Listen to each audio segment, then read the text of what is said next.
আসসালামু আলাইকুম প্রিয় শিক্ষার্থীরা। আমরা আজকে যে বিষয়টি নিয়ে আলোচনা করতে যাচ্ছি খুবই চমৎকার একটা বিষয়, খুবই কনফিউজিংও বটে।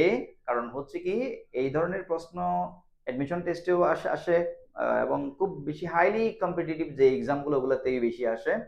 তবে এ বিষয়ে আমরা ক্লিয়ার কোনো ডেসক্রিপশন কোনো আমাদের প্রচলিত বইগুলোতে পাই না। সে বিষয়ে যারা এই ভিডিওটা দেখবে অনেক বেশি উপকৃত হবে আমি মনে করি। হ্যাঁ, ইনশাল্লাহ। আমরা তাহলে মূল আলোচনায় চলে যাই। আমরা এরকম অনেক সময় আমাদেরকে একটা প্রশ্ন দেওয়া থাকে, এখানে হু হবে নাকি হুম হবে। এই ক্ষেত্রে কিন্তু যদি আমরা দেখি যে গ্যাপের পরে কোনো ভার্ব আছে, তাহলে সোজা হু হবে, আর কোনো দ্বিতীয় অপশন থাকে না। হু বা হুইচ হয়, ব্যক্তি হলে হু হয়, বস্তু হলে হুইচ হয়, এরকম আর কি, যদি গ্যাপের পরে ভার্ব থাকে। কিন্তু গ্যাপের পরে যদি নাউন বা প্রনাউন থাকে, যেমন এখানে ইউ আছে, ইউ আছে, ইউ আছে, আমি একই রকম করে দিয়েছি, তাহলে নাউন বা প্রনাউন আছে কেমন, তখন কিন্তু আমরা কনফিউশনে পড়ে যাই। তখন আমি কি হু ইউজ করব নাকি হুম ইউজ করব, কেমন। এক্ষেত্রে আমাদেরকে যে বিষয়টি সবচেয়ে বেশি লক্ষ্য করতে হবে সেটা হচ্ছে কি, আমি যে হুটা বসাবো ওই গ্যাপটার আগে কি যে নাউনটা আছে ওটা কি সাবজেক্ট কিনা। এই যে হু হুম এর আগে একটা অ্যান্টিসিডেন্ট বলে এটাকে, পূর্বপদ, মানে হু বা হুম যাকে বোঝায় আর কি। তাহলে আমরা দেখবো যে ওটা কি সাবজেক্ট নাকি অবজেক্ট। সাবজেক্ট তো আমরা দেখতেই পাচ্ছি, কেন, এটা যদি অবজেক্ট হতো তাহলে এটার আগে একটা ভার্ব থাকতো, তাই না। I saw him, I saw the man, সর পরেই তো অবজেক্টটা, তাই না, এরকম।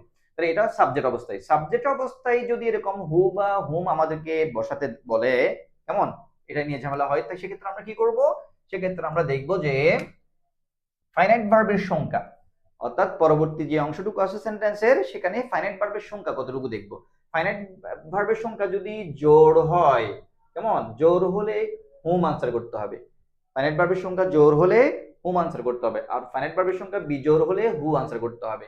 ফাইনাইট ভার্ব কি, ফাইনাইট ভার্ব বলতে আমরা নন ফাইনাইট চিনলে ফাইনাইট চিনে ফেলবো। ফাইনাইট সাধারণত হচ্ছে প্রেজেন্ট ফর্ম এবং পাস্ট ফর্ম হচ্ছে ফাইনাইট, সোজা কথাই।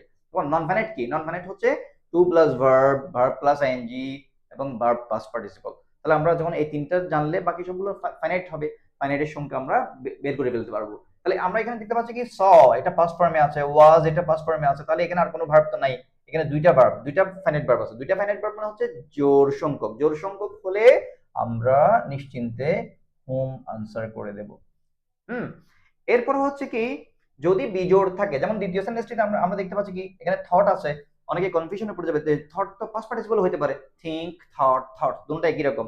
তাহলে না, আমরা তো জানি যে পাস্ট পার্টিসিপল হলে, পাস্ট পার্টিসিপল হওয়ার জন্য কারণ লাগে, বি, বিইং, বিন থাকতে হয় আগে, অথবা হ্যাভ, হ্যাজ, হ্যাড, হ্যাভিং এগুলো থাকতে হয়। তো এগুলো তো নাই, তার মানে এটা হচ্ছে পাস্ট ফর্ম, তার মানে এটা ফাইনাইট। তবে ওয়াজটা হচ্ছে কি, ফাইনাইট। এখানে to plus verb, to steal এটা হচ্ছে নন ফাইনাইট, ট্রাইং এটা নন ফাইনাইট, এগুলো আমরা ধরবো না। ওয়াজটা হচ্ছে আবার ফাইনাইট, লুকিংটা হচ্ছে আবার নন ফাইনাইট। তাহলে কি হবে, ওয়াজ, ওয়াজ, থট, এই তিনটা হচ্ছে ফাইনাইট ভার্ব এখানে। তাহলে তিনটা ফাইনাইট ভার্ব মানে কি, বিজোড় সংখ্যক ফাইনাইট ভার্ব, তাই না। বিজোড় হলে আমরা সেখানে হু আনসার করে দেব, ঠিক আছে। তাহলে জোর হলে আমরা হুম আনসার করব, বিজোর হলে হু আনসার করব। এটা কোন ক্ষেত্রে, যে ক্ষেত্রে আমরা দেখবো যে গ্যাপটাতে যে হু বা হুম আসবে সেটা সাবজেক্টকে বোঝাচ্ছে, সেক্ষেত্রে এটা, কেমন।